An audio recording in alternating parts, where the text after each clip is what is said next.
तो hello students, आशा करते हैं कि आप लोग अच्छे होंगे और दुआ है कि अच्छे रहेंगे। ठीक है, तो आज हम लोग का जो डिस्कशन है वो है अरिथमेटिक प्रोग्रेशन के ऊपर डिस्कशन लंबा।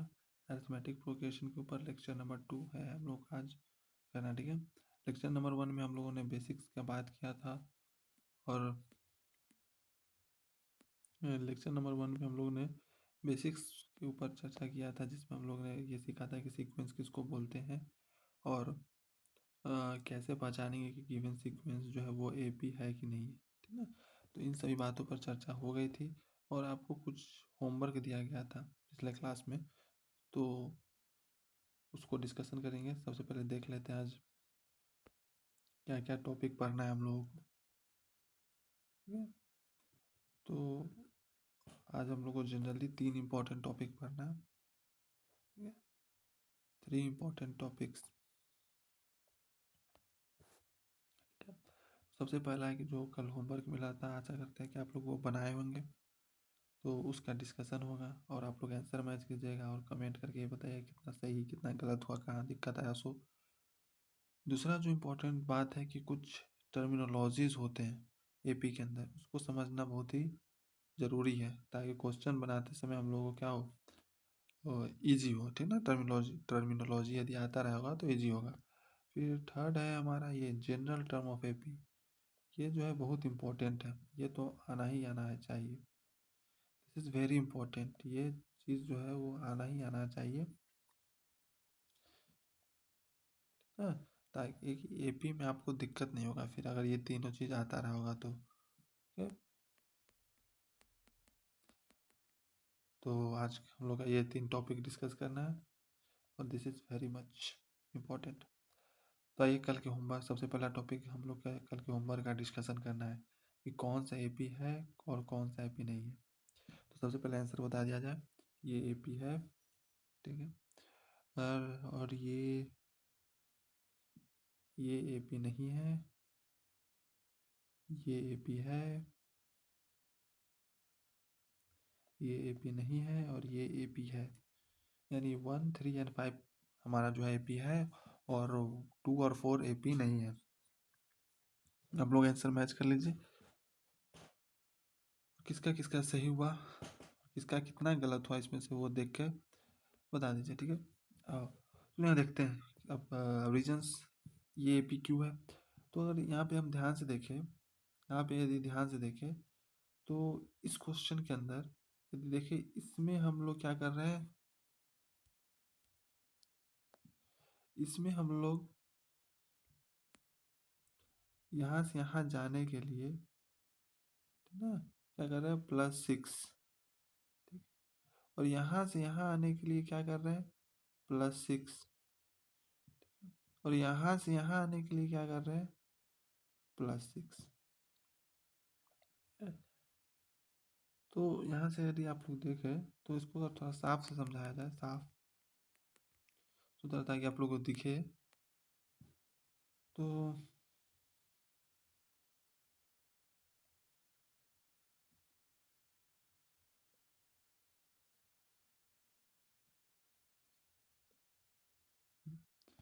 Perfect.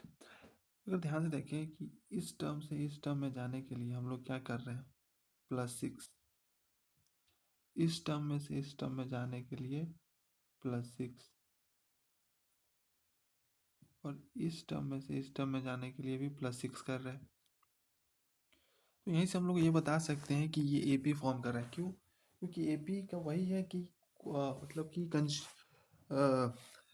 AP is that sequence in which a term is obtained by adding, subtracting, subtracting a fixed amount of fixed number from preceding number, उसी को एपी कहते हैं। यानी इस नंबर को पाने के लिए इसके पहले वाले नंबर में एक नंबर जोड़ रहे हैं 6, ठीक ना, फिर इस नंबर को पाने के लिए इसके पहले वाले इस नंबर में जोड़ रहे हैं 6, इस नंबर को पाने के लिए इसे पहले वाले में जोड़ रहे हैं 6, तो ये एपी है। ठीक है, उसी तरह यदि हम लोग 2 नंबर में देखें,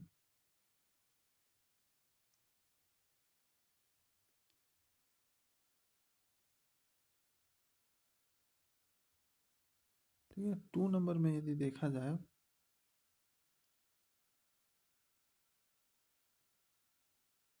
तो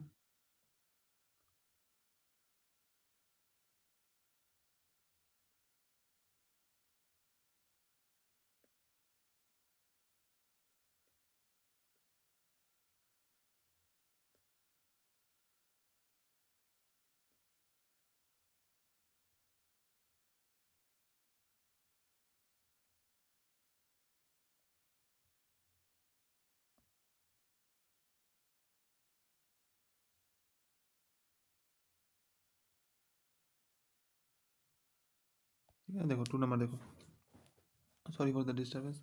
2 नंबर में यदि देखो ध्यान से कि यहाँ से यहाँ जाने के लिए हम लोग क्या कर रहे हैं, -2, और यहाँ से यहाँ जाने के लिए क्या कर रहे हैं, -2।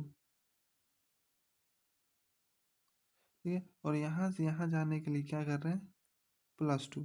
तो आइदर हम लोग एक नंबर को सब्ट्रैक्ट करते जाओ या फिर जोड़ते जाओ। यहाँ पे एक बार 2 बार सब्ट्रैक्ट किए फिर ऐड किए तो ये जो है एपी नहीं होगा।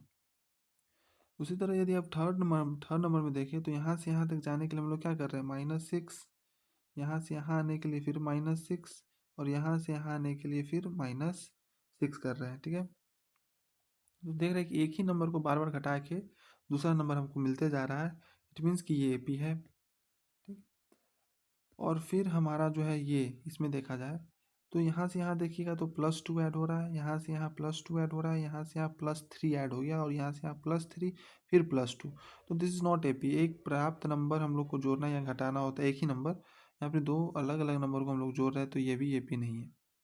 ठीक है, यदि फिफ्थ नंबर में देखें हम लोग, फिफ्थ नंबर में तो यहाँ से यहाँ ले जाने के लिए हम लोग -2 कर रहे हैं, और फिर यहाँ से यहाँ ले जाने के लिए -2, यानी एक ही नंबर को बार बार कर रहे हैं तो माइनस होगा।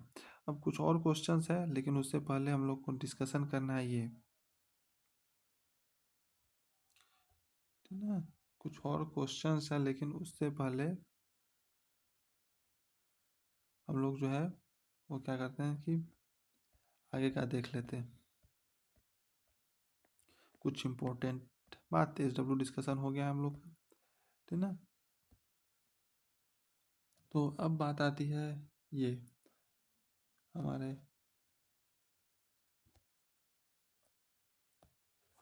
अब जो टॉपिक है वो है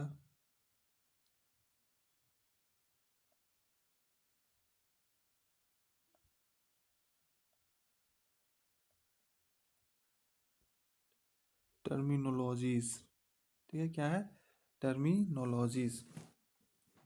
अब यहाँ पे ध्यान से देखिए एक बात, तो सबसे पहला जो टर्मिनोलॉजी है वो आएगा आपको यहाँ पर एक डिस्कस करने को, वो आएगा फर्स्ट टर्म। क्या आएगा, फर्स्ट टर्म। ठीक है, फिर जो दूसरा आएगा डेट इज हमारा कॉमन डिफरेंस।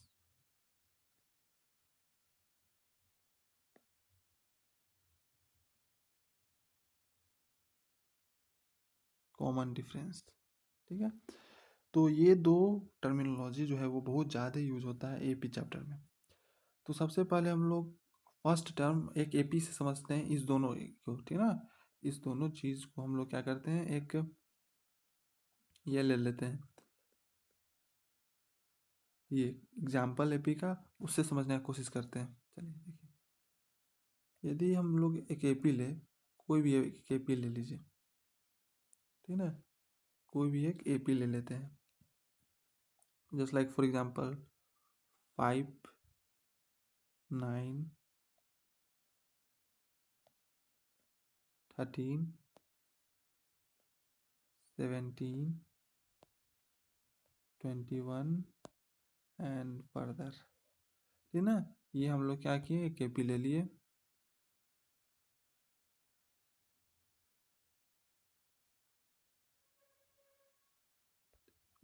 ये एक एपी ले लिया, ठीक है। तो फर्स्ट टर्म क्या कहता है ना कि फर्स्ट टर्म जो होता है वो हम लोग को किसी भी एपी का जिस नंबर से स्टार्ट हो रहा है, यहाँ पे किस नंबर से स्टार्ट हो रहा है, 5 से स्टार्ट हो रहा है, तो this will be first term. अब नाम से ही पता चल रहा है कि स्टार्टिंग टर्म जो होगा जिससे कि एपी स्टार्ट हो रहा होगा वही हमारा फर्स्ट टर्म होगा। तो फर्स्ट टर्म को तो आप लोग को समझ में आ गया होगा, इसमें कोई कुछ ज़्यादा चीज़ है नहीं।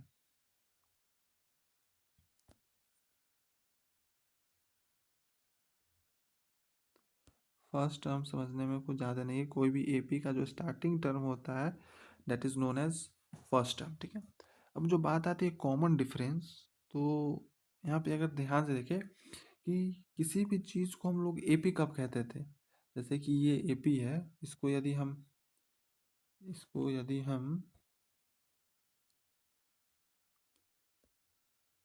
हम कॉपी कर लें,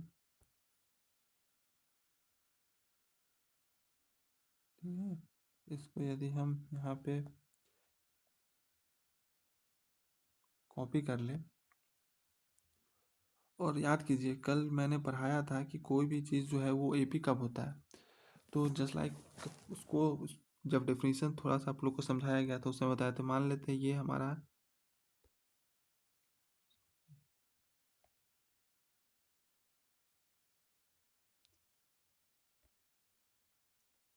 1 सेकेंड,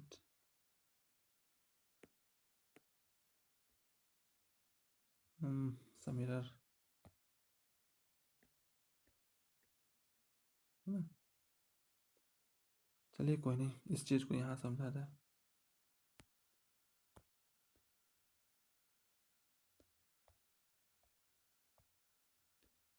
ना। क्या समझ रहे थे हम लोग? कॉमन डिफरेंस समझ रहे थे। चलो देखते हैं, तो इसको यदि माना जाए A1, इसको माना जाए यदि A2, इसको यदि माना जाए A2, इसको माना जाए A3, और इसको माना जाए A4, और इसको माना जाए A5, ठीक है, और फर्दर आगे। तो ये एपी होने के लिए क्या होना पड़ता था? ये एपी होने के लिए ये होना पड़ता था कि A2 माइनस A1 कैलकुलेट करते थे हम लोग, that is going to be हमारा 9 माइनस 5, 4 के बराबर, ठीक है। फिर A3 माइनस A2 कैलकुलेट करते थे, that is equals to 13 minus 9 equals to 4, और फिर हम लोग कैलकुलेट करते थे A4 minus A3 that is equals to 17 minus 13 is equals to 4, फिर कैलकुलेट करते थे A5 minus A4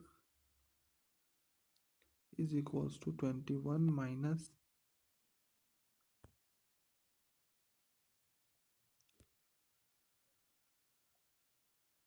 17 and that is equals to 4। तो यदि आप इसको ध्यान से देखें, यदि आप इसको ध्यान से यहाँ पे रखें और देखें, तो ये सभी बराबर आ रहा है, ठीक ना, ये सभी क्या आ रहा है, ये इसको यदि कॉपी करके एक चीज़ देखा जाए, सॉरी,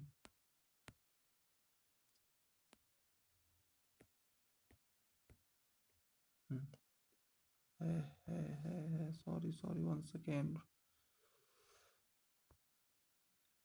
इसको यदि कॉपी कर लिया जाए, ठीक है ना, और इसको पेस्ट यहाँ कर दिया जाए, सॉरी यहाँ पे, ठीक है, परफेक्ट।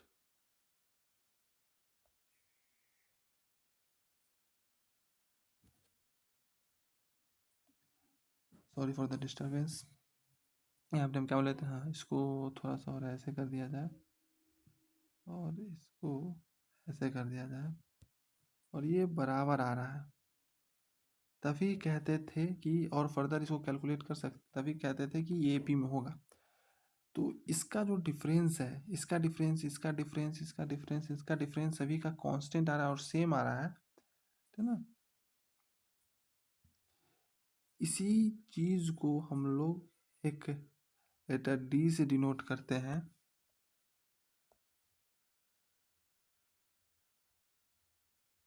ठीक ना, एंड दैट डी, यही जो डी है वो हमारा क्या है, यही जो डी है that is common difference,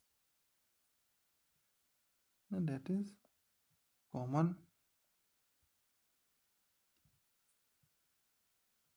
difference क्या है? Common difference.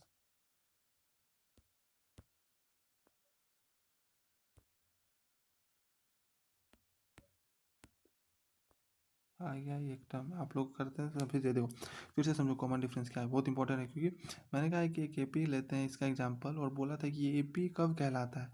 एपी तब कहलाता है इसके कि आगे वाले नंबर से एक पीछे वाले नंबर का डिफरेंस जो है वो सभी में सेम है, ठीक है ना। तो यहाँ फोर, यहाँ फोर, यहाँ फोर, तो इस हिसाब से ए टू माइनस ए वन जो है वो ए थ्री माइनस ए टू के बराबर है, ए फोर माइनस ए थ्री के बराबर है, ए फाइव माइनस ए फोर के बराबर है, तो उसको ए पी कहते हैं। और वो जो डिफरेंस का जो वैल्यू आ रहा है वो कितना है, डेट इज़ फोर, ठीक है ना। तो ये जो है हमारा फोर, ये जो है हमारा फोर इधर, फिर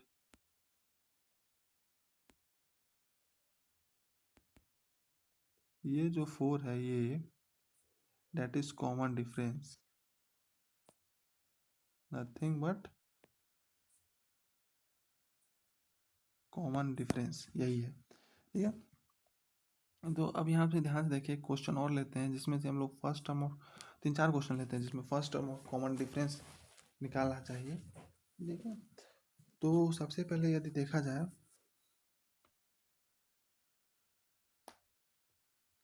ठीक है, तो सबसे पहला अगर एग्जांपल एक और एग्जांपल लिया जाए, एग्जांपल नंबर वन देखो, एग्जांपल नंबर वन देखो, यदि केपी है हमारे पास ये root under two plus root under 18, root under 18, फिर रूट अंडर 20,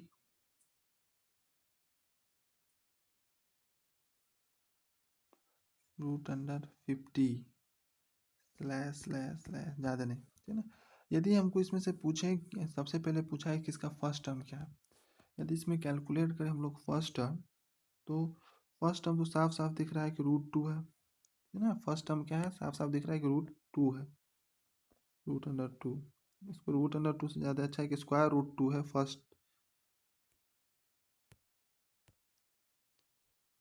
फर्स्ट टर्म जो है हमारा वो क्या है, रूट अंडर टू,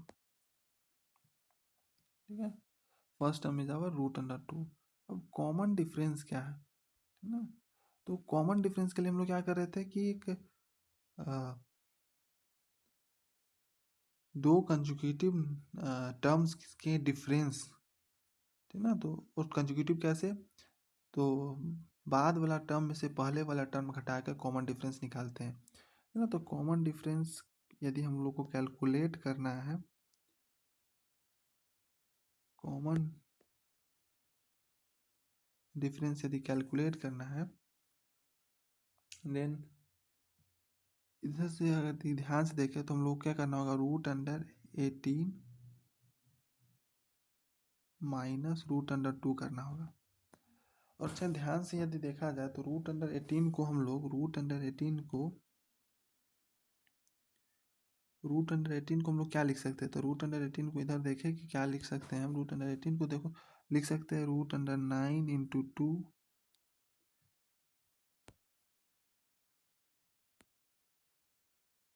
ठीक है, 9 इंटू टू।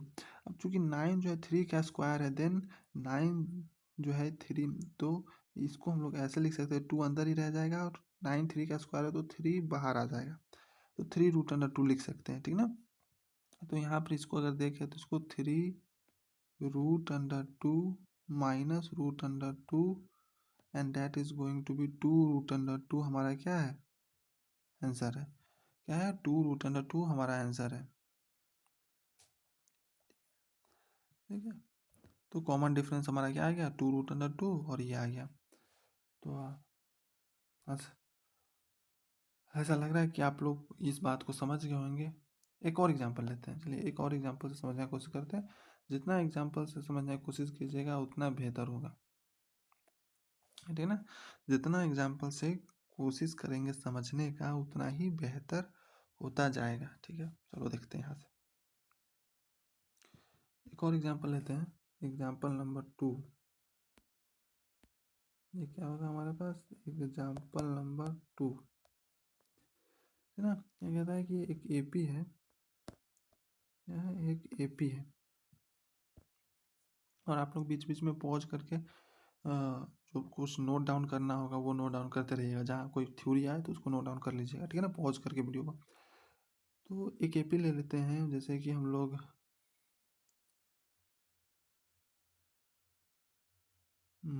इसको बनाने के लिए 4.5, ठीक है, फिर 6.0, फिर 7.5 डॉट डॉट डॉट डॉट, ठीक है, ऐसा कुछ एपी है। तो यदि यहाँ पे हम लोग क्लियरली देखें तो फर्स्ट टर्म तो साफ साफ दिख रहा है, फर्स्ट टर्म साफ साफ दिख रहा है, डेट इज 4.5। यदि इसका कॉमन डिफरेंस निकालना जाए, यदि इसका कॉमन डिफरेंस निकाला जाए तो कॉमन डिफरेंस के लिए क्या करते हैं, कोई दो कंसेक्यूटिव टर्म्स लेना है, उसमें से आगे वाले टर्म्स में से पीछे वाले टर्म्स को घटा देना है। जैसे लाइक आप देखें तो 6.0 माइनस 4.5 भी कर सकते हैं, या फिर आप यहाँ से भी कीजिएगा तो आपका आंसर 1.5 आएगा, या फिर आप यहाँ पे एक तरह से और निकाल सकते थे 7.5 माइनस 6.0, तो ये आ जाएगा। अब यहाँ पे एक स्टेटमेंट है, यहाँ पे एक स्टेटमेंट है, उसको आप लोग समझ के सुन के मुझे बताइएगा कि सही है कि गलत है, ठीक ना, बस आप लोग को ये बताना है statement. And the statement is sorry and the statement is,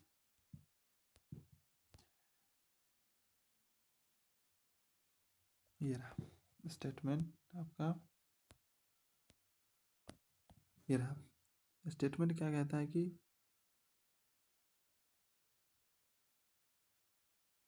the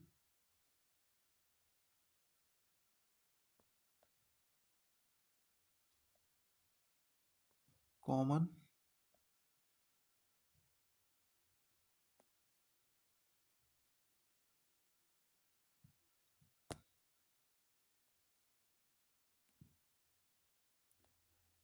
difference of an AP is always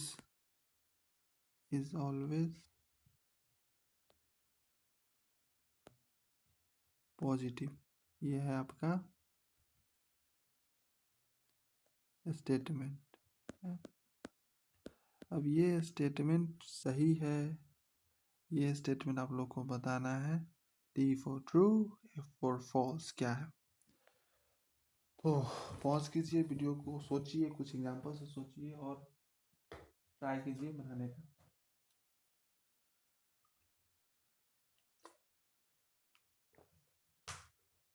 ठीक है, तो आशा करते हैं कि आप लोग पॉज करके वीडियो को, क्वेश्चंस को, स्टेटमेंट को समझने की कोशिश करेंगे। तो इसका जो आंसर है वो है फॉल्स। ऐसा क्यों? मैंने अभी तक कहीं भी नहीं बोला कि कॉमन डिफरेंस जो है हमेशा पॉजिटिव होता है, कहीं नहीं बोला। तो आप लोग को सोचना था कि आप कॉमन डिफरेंस पॉजिटिव के अलावा और भी कुछ हो सकता है, कॉमन डिफरेंस पॉजिटिव के अलावा और भी कुछ हो सकता है, आप लोग को ये सोचना था। तो अब देखो, कॉमन डिफरेंस जो होता है यहाँ पर, जो एक्चुअल स्टेटमेंट होना था, जो सही स्टेटमेंट होना था वो ये था कि common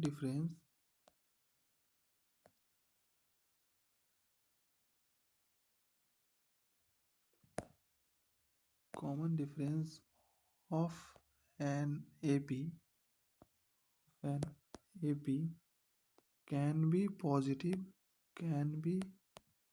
positive, negative and zero.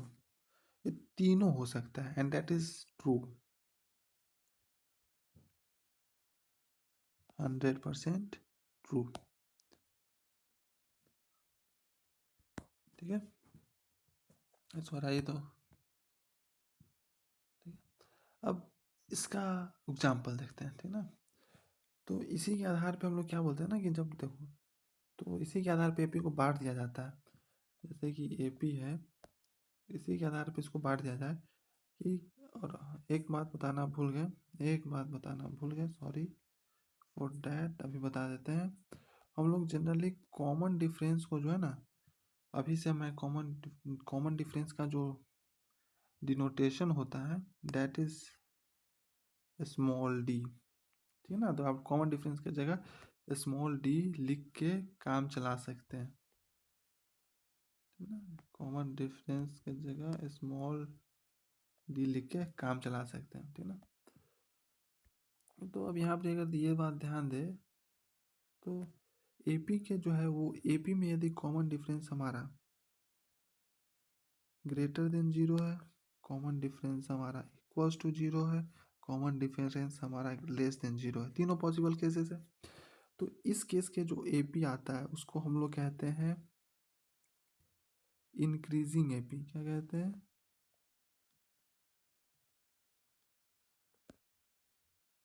Increasing AP, ठीक है। इसके अंदर जो केस आता है डेट इज कांस्टेंट AP। क्या आता है? Constant AP। थोड़ा सा इसको छोटा कर दिया जाए,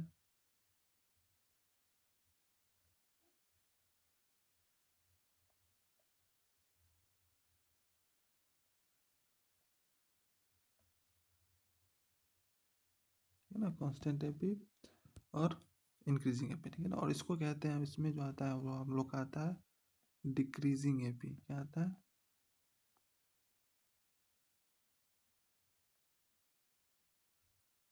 डिक्रीजिंग AP, ठीक है, डिक्रीजिंग AP।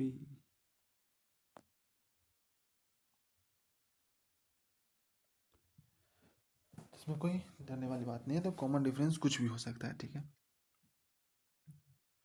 अब यहाँ पे बात आती है एक और, जो हमारा थर्ड टॉपिक था, SW डिस्कशन हो गया, इंपॉर्टेंट टर्मिनोलॉजी पर डिस्कशन हो गया, और फिर हमारा जो थर्ड टॉपिक था ये जनरल टर्म, है ना। थर्ड टॉपिक जो हमारा था वो था general term of an AP। General term of AP ना, किसी एक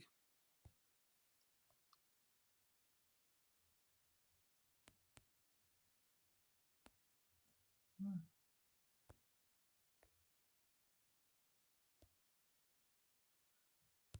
किसी एक AP के जनरल टर्म के बारे में बात करना। आप ये चाहे तो लिख सकते हैं वीडियो को पॉज करके कि AP कितने तरीके के हो सकते हैं। वैसे कोई पूछा नहीं जाएगा, लेकिन लिख सकते हैं फॉर योर नॉलेज, ठीक है। जनरल टर्म ऑफ AP, यदि मैं ये बोलूँ कि A1, A2, A3, A4,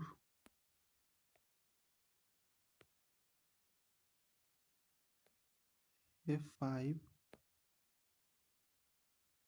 A6, dot dot dot dot, ये बढ़ते जाएगा AN।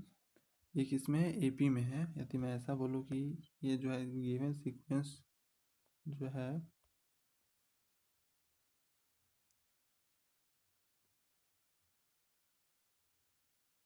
यदि मैं ऐसा बोलूँ कि ये जो गिवन सीक्वेंस है,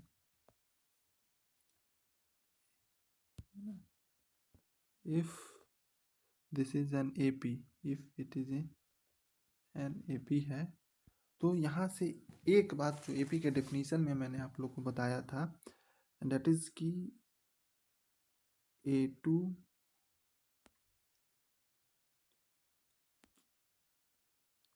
minus A1 is equals to A3 minus A2,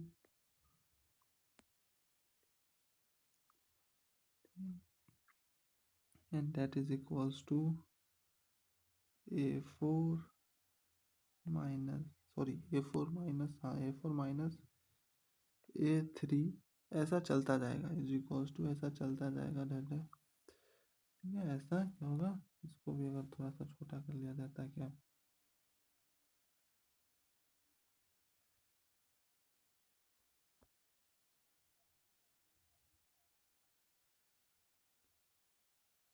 है ना, तो ये किसके बराबर होता है। और एक और चीज, and that is equals to, यहाँ लिखते हैं A n - A n - 1, मान लो n टर्म्स है, एक AP दिया है जिसमें n टर्म्स है, ठीक है, मान लेते हैं, तो उससे पहले वाले टर्म्स को n - 1 टर्म्स कहेंगे। ठीक है, ऐसा कुछ यदि है तो वो, और ये किसके बराबर होता है, and that is equals to common difference D, that is equals to common difference D। ठीक है, इसके बराबर होता है। तो यहाँ से, और ये हमारा क्या है,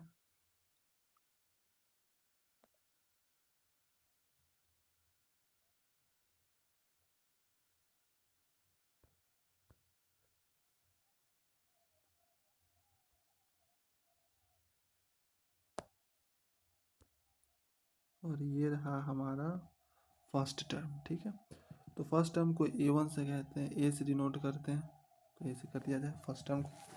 तो यहाँ से यदि हम देखें तो यहाँ से हम ये बोल सकते हैं कि A2 minus A1 is equals to D। ठीक है,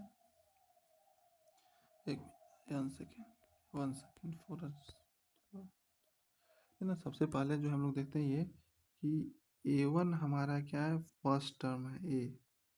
ठीक है, फिर दूसरे जगह से हम ये बोल सकते हैं कि फ्रॉम गिवन दिस लाइन, इस लाइन की मदद से, इस लाइन की मदद से हम लोग ये बोल सकते हैं कि A2 माइनस A1 जो है that is equals to D। तो इट इम्प्लाइज दैट, मतलब इसके माध्यम से हम ये लोग ये भी बोल सकते हैं कि A2 is equals to A1 plus D, and that A1 क्या है हमारे पास A है, तो हम लोग ये बोल सकते हैं कि A2 is equals to A plus D। कोई दिक्कत मेरे हिसाब से तो नहीं होनी चाहिए, मेरे हिसाब से तो इसमें कोई दिक्कत नहीं होना चाहिए। ठीक है, ये है, फिर साफ साफ लिख दिया जाए क्लियरली, शॉर्ट फॉर्म में क्लियरली, तो ये हो जाएगा। सिमिलरली इसी तरह हम लोग ये भी बोल सकते हैं कि A3 माइनस A2 जो है, A3 minus, bar bar to, हाँ, A3 माइनस A2 भी जो था वो D के बराबर था। तो हम लोग यहाँ से ये बोल सकते हैं कि A3 जो होगा that is going to be A2 plus D, A2 plus D।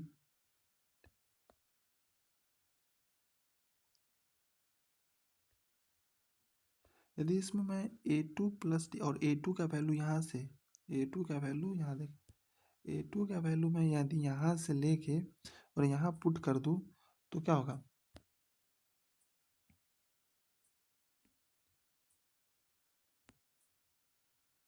ना A2 का वैल्यू मैं यहाँ से लेके यहाँ यदि पुट कर दूँ तो इट विल बिकम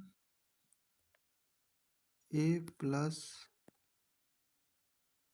2D। ठीक है, गौर फरमाइएगा। एक और ले लेते हैं, जस्ट लाइक हमारे पास A4 माइनस A3 जो है वो भी D के बराबर है। तो यहाँ से एक और चीज कर सकते हैं कि A4 जो होगा वो किसके बराबर हो जाएगा। A4 यदि देखें, यहाँ पे यदि A4 देखें तो that is equals to A3 plus D। ठीक है, और यहाँ से फिर से अगर देखें, यहाँ से यदि मैं A3 का वैल्यू यहाँ ला के पुट कर दूँ, ठीक है, यहाँ से A3 का वैल्यू ला के यहाँ पुट कर दूँ तो हम लोग को A4 का वैल्यू जो मिलेगा वो that is going to be A plus 3D। ठीक है, कोई दिक्कत नहीं। उसी तरह अगर अगर ध्यान से देखा जाए, अब आप लोगों को एक चीज़ सिमिलैरिटी दिख रहा होगा। सबसे पहले सिमिलैरिटी अगर आप लोग को देखना है तो ध्यान से देखिए कि ए जो है हमारा वो सभी में आ रहा है। क्या आ रहा है? ए जो है वो सभी में आ रहा है। ये देखिए, ए यानी फर्स्ट टर्म तो सभी में आ रहा है। ठीक है, यदि ध्यान से गौर कीजिए तो फर्स्ट टर्म सभी में आ रहा है। ठीक है, यही सिमिलैरिटी पहचान के हम लोग general term of an AP को का जो फार्मूला है वो ड्राइव करते हैं। ठीक है, और दूसरा में देखिए, अगर A2 कैलकुलेट कर रहे हैं तो कॉमन डिफरेंस कितना है? 1 है। ठीक है, यदि हम लोग यहाँ से A3 कैलकुलेट कर रहे हैं तो कॉमन डिफरेंस 2D है। कोई दिक्कत? सॉरी। ठीक है, और यहाँ पर यदि A4 कैलकुलेट कर रहे हैं तो कॉमन डिफरेंस क्या है? 3D है। कोई दिक्कत नहीं। तो इस सिमिलैरिटी से इसी सिमिलैरिटी से है ना, यदि हम आगे जाए, इसको यदि एक्सटेंड करते जाए डैश डैश डैश, तो यदि इसको अगर साफ सुथरा लिखे, सबसे पहले इसको साफ सुथरा लिखते हैं। ठीक है ना, ज़्यादा सही रहेगा। तो सबसे पहले इसको, इस चीज़ को कॉपी करो, कॉपी पेस्ट, और इसको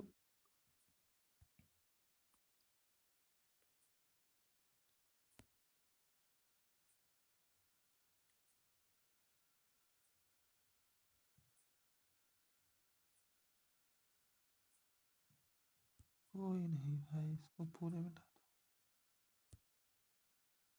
दो 2D। ठीक है, यहाँ क्या रहा था? A1, ये क्या आ रहा था? A2,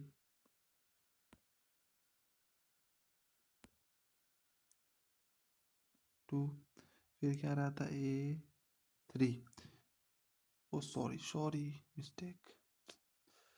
ये मिस्टेक का क्या करें हमें? ये यहाँ, ये यहाँ,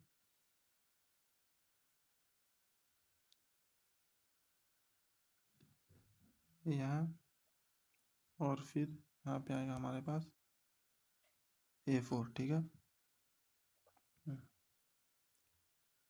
तो उसी तरह अगर हम लोग देखें तो बोल सकते हैं A5 जो होगा, सिमिलैरिटी से अगर देखें तो यहाँ पर देखो 4 था तो यहाँ 3D, ए तो सभी में आ रहा है। A plus 4D। यदि A6 देखे तो यहाँ पे आएगा A प्लस 5D, ऐसा कुछ आएगा। ठीक है, तो इसी सिमिलैरिटी को मद्देनजर रखते हुए, इसी सिमिलैरिटी को मद्देनजर रखते हुए यदि हम ये बोले कि जो हमारा ANth होगा, ANth है, उसको हम लोग क्या बोलेंगे? That is going to be A plus, क्या यहाँ N है तो N से एक कम, तो N से एक कम N-1, और इंटू D। यही हमारा क्या होगा? General term. This is going to be our general term of AP, है ना। तो यदि इसको एक जगह अलग पॉइंट आउट करके लिख दिया जाए, आप लोग ऐसा करते, फिर से एक बार कोशिश करता हूँ समझाने की, कि जो जनरल टर्म ना, जिसको कि TN से या फिर AN से डिनोट करते हैं, उसका जो फार्मूला होता है that is going to be TN is equals to A plus N-1 into D, जहाँ पर A हमारा क्या है? ये है हमारा फर्स्ट टर्म। ठीक है, और D है हमारा कॉमन डिफरेंस, और n के बहुत सारे अलग अलग वैल्यू हो सकते हैं। जो भी n, जैसे हमको थर्ड टर्म निकालना है किसी भी एपी का, तो n का वैल्यू 3 पुट कर दो। फोर्थ टर्म निकालना है तो n का वैल्यू 4 पुट कर दो। That is going to be, तो पॉज कीजिए वीडियो को और इसको लिख लीजिए। ठीक है, अब यहाँ से एक और बात ध्यान दीजिए कि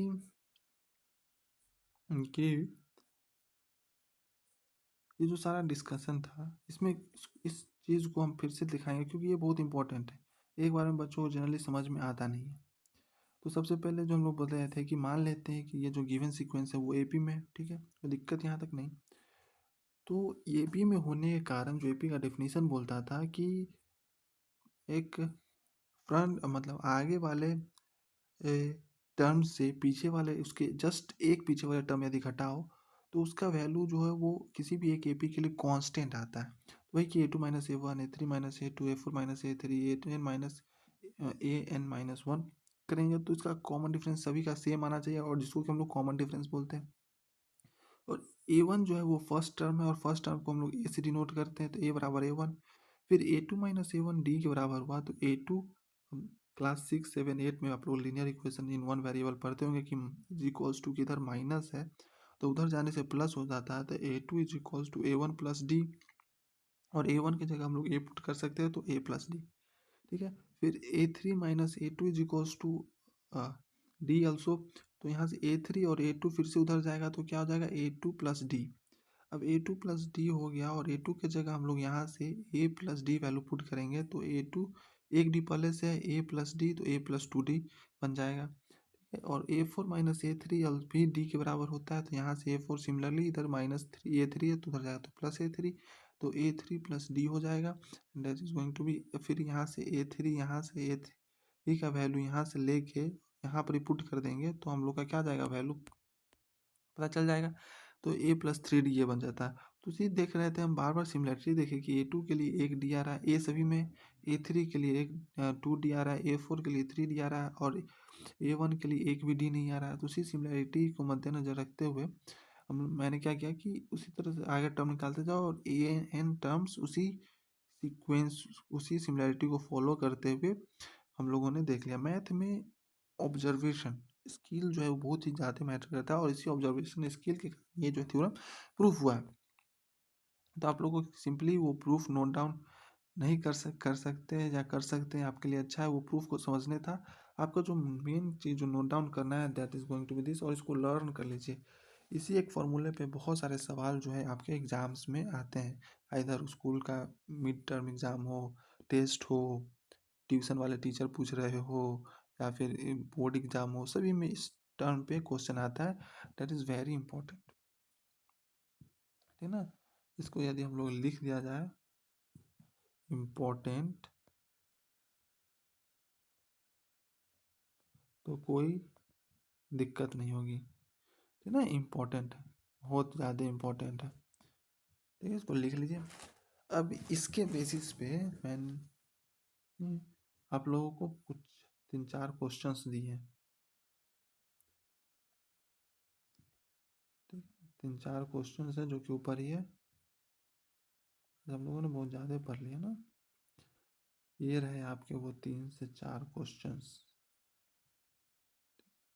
तो मैं स्लोली लेके जाता हूँ, आप वीडियो को पॉज कीजिए, ठीक ना, नोट डाउन कर लीजिए या फिर बाद में वीडियो को पॉज करके ट्राई करने की कोशिश कीजिएगा, ठीक है।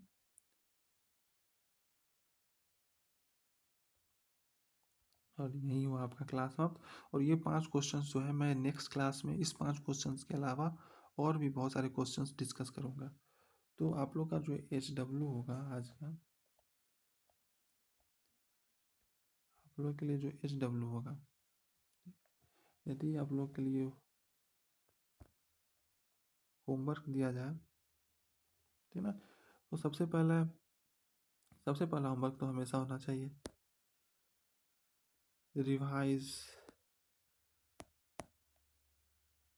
ना। रिवाइज को क्या रिवाइज करना है, जो लेक्चर 1 में पढ़े हो और लेक्चर 2 में पढ़े हो दोनों चीज़ को रिवाइज करके आना है। दूसरा questions of class, questions given in class, उसको करना है।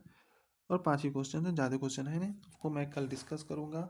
और कल का जो क्लास होगा वो कल जो है टुमारो हम लोग सिर्फ क्वेश्चन प्रैक्टिस करेंगे, अलग अलग तरीके के क्वेश्चन अभी तक जितना सीखे उसी पे, सिर्फ क्वेश्चन प्रैक्टिस, और कुछ कॉन्सेप्ट भी सीखेंगे, वो तो सीखेंगे। कल हम लोग सिर्फ क्वेश्चन प्रैक्टिस करने वाले हैं, तो आप लोग कृपया करके रिवाइज करके आइएगा, ठीक है ना। श्योरली कोशिश की जाए कि रिवाइज कर ले, ताकि आप लोग को कोई दिक्कत ना हो, क्योंकि नेक्स्ट क्लास में सिर्फ क्वेश्चन प्रैक्टिस करने वाले हैं, तो उसमें कुछ कॉन्सेप्ट बताएंगे, उस क्वेश्चन में क्या कॉन्सेप्ट लग रहा है और डिस्कस करेंगे। तो हमारा फेवरेट, तो